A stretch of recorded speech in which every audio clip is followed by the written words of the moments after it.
Do you feel like you've been giving your marketing your best effort, but you're still not seeing any results? So listen, it's cool to get a few likes and shares here and there, but if your posts aren't turning into sales, then that means that you are not growing your business and you are not paying your bills. Now, one of the main reasons you might not be seeing the results that you want to see is because you just started posting. So this is for my new business owners out there, or those of you that have been in business and you just started using social media. Okay, so you're probably wondering, why is it that the fact that I just started posting is what's holding me back? And one of the factors that go into that is the fact that you have to have a certain quantity and even consistency of content being put out there, especially if you want to stand out from the crowd. You see, it's not just you posting content about the subject matter that you're posting about. There are other people, which I know you've seen, that are out there posting that same type of content too. So there's something called the mere exposure effect. And that will actually make people start to like and trust something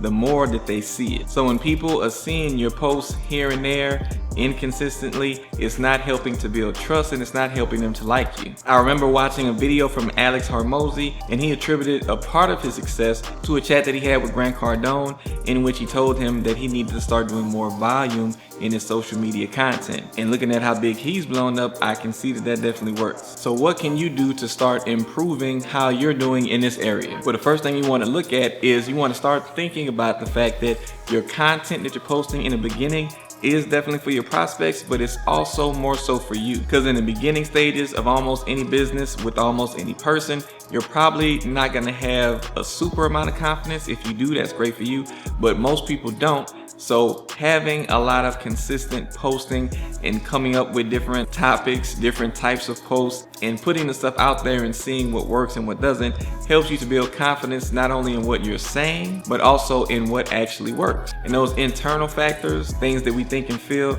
really contribute greatly to the output that we have and things that we say and we put out into the world. So you definitely want to work on that confidence. And like I said, it shows you what works and what doesn't work. So if you're on Facebook and you try a text post and it really didn't do too good, you can try a video post doing a regular video. Then maybe you can try a reel, and you can just alternate between the different types, maybe long text, short text on Facebook. And then of course there are different platforms with different methods that you can post as well. But trying the different methods shows you what the audience that is looking for, what you're selling, and what type of content they like to consume. Now the real key here is to not give up after you try posting once or twice and you don't get any results.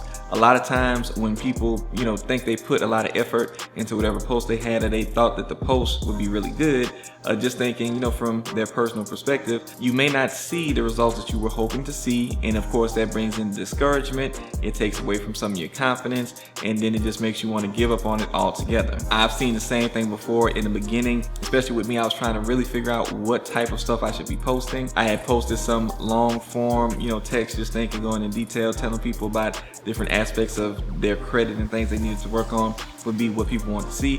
But a lot of people didn't want the long drawn out posts. I experimented with different things. At one point, and again, this is like 8 years ago, I went to Fiverr and found somebody that made some funny posts, and you just told them what your industry was, they would make something funny. I invested in that, and I did get a few, likes and whatnot. But again, it didn't translate into sales. And all of that can get real frustrating when you start investing money and your time and you're not seeing the results. But it's all about, again, testing things out to see what actually works and what sticks, and being consistent and not giving up after 1 or 2 posts. Just understanding that you are doing this to build up your confidence and to see what works, so that you can then, once you actually find the sweet spot, you can start doubling down on that and putting out more content like that. Now, another thing you want to do is you want to pick 2 platforms like YouTube and Facebook, Instagram and Facebook, Twitter and TikTok, whatever you want to choose, whichever platforms you actually find your people talking about, your prospects, and the ones that you're most comfortable using. And you want to double down and go hard on those 2 platforms. You want to do this because a lot of people get too overwhelmed thinking that they need to post everything on every platform. And while it can benefit you to do that in the beginning stages when you're just getting started in business, it can lead to quicker burnout from you trying to create content on so many different platforms. Now, a way around that is actually using one platform. The one that I prefer, YouTube, creating content on there and then being able to take those videos and break them down and repurpose them to be used on the other platforms. That's something that I do, and it's not super complicated at all. I have one tool that I use for store that, repurpose.io, and I'll put a link to them in the description. But basically, if you're not ready to start doing that yet, you just want to pick two and focus in. Now look, if you are getting value from this information so far, make sure that you do hit the thumbs up on this video so YouTube can show this video to more people that need to see this as well and learn this so that they can get their posts unstuck. So hit the thumbs up button, subscribe to the channel as well so you can continue to get more great information like this. Now you need to know how frequently you need to post on that particular platform that you're going to be using, and one good metric to use is post half-life.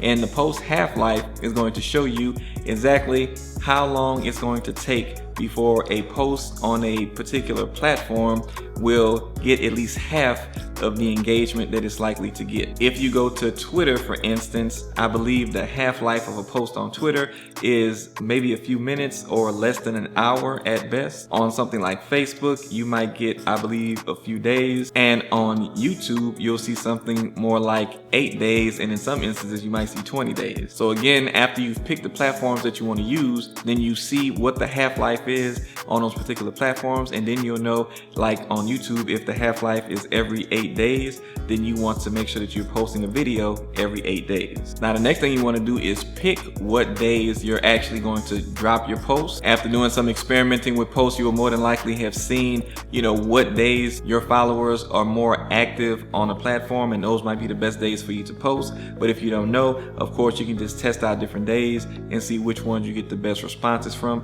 And of course, you're usually going to have some type of insights or analytics. You can go back and check to see which days work the best, and then you're going to go with that. And next, of course, you want to create your content. Now, creating your content is going to be based off of you experimenting with the different types, sometimes longer content, shorter content, videos, short or long, and just see what works best for your crowd. And of course, change up the structure of the content, maybe having different things at the beginning versus the end. Just mix things up and see what works. Real quick, let me tell you about a 5-day training that I'm going to be doing on July 10th. This is for my business owners that need to increase their revenue or want to add revenue on to what they're already doing. During this training, I'm going to show you the method that I started to use that actually brought me an extra 10K to my business in location independent income, so you can work from anywhere, and it's mostly automated so you don't have to do a bunch of the work consistently. Now this training is going to be live during those 5 days, and there will be recordings available of each session during the duration of the challenge, and this is only going to be available to 100 entrepreneurs that want to join and take the challenge. Now this is called my YouTube Income Stacking Challenge, and during the challenge we will be learning how to implement different streams of automated location independent income into our businesses so that we can have more consistent revenue coming in that we don't have to work harder to implement. Now if this sounds like something that interests you, go down to the description, click the link for the YouTube Income Stacking Challenge, and I'll see you there. Now, another top thing that usually leaves people's posts not getting any engagement or being stuck and stagnant is the fact that you didn't get the phone number. Now, what I mean by that is the actual prospect's phone number. So if you're trying to holler at somebody, you're gonna more than likely run into them and you're gonna get their phone number. When you have their phone number, you are dialing the direct digits that is gonna connect you to that person. So when it comes to getting the phone number of your prospects that are out there, you want to make sure that you have messaging that's going to connect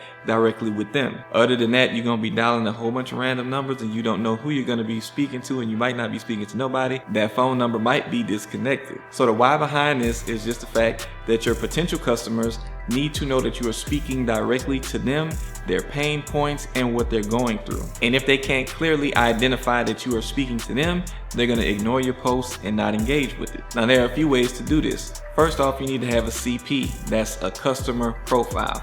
Now, a customer profile is where you will identify, if you don't already know because you're new, you might want to identify who you think your ideal customer is.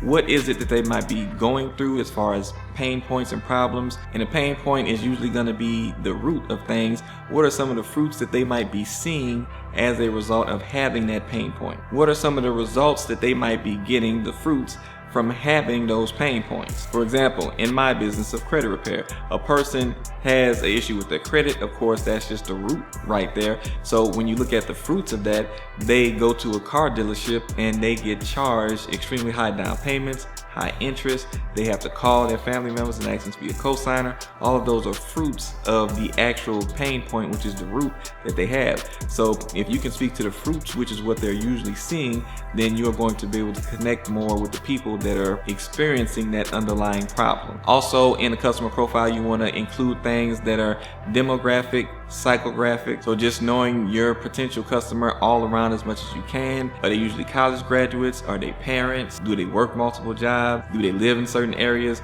All of these things you need to know. And if you do have customers, it's easier for you because you can always survey those customers and ask these questions and get those answers. Now, another thing that's gonna just add some hot sauce on top of these amazing posts that you're gonna be cooking up is focusing on the emotions behind those pain points. So of course, you wanna speak to the fruits that they can see with their own eyes that they are experiencing, but if you can also tap into some of the emotions that they are feeling behind those fruits that they have to deal with, then that is going to, like I said, heat things up a little bit more and make them more interested, more engaged with your posts. And I can tell you that about 90% of other entrepreneurs out there that sell what you sell and do what you do are not using all of these factors when they are creating their posts. So if you are able to tap into as many as possible in your posts, you're gonna stand out just that much more. Okay, so this is what you want to put into creating your post that you're gonna start posting more consistently and building up your confidence in finding out what works. But you also need to know how to actually capture the information of those prospects once they actually do engage, so that you can get them to the next phase of getting closer to getting that sale. And you're going to need to create lead magnets to do that. So I'm going to show you exactly how to do that in this next video. So check this out and I'll see you there.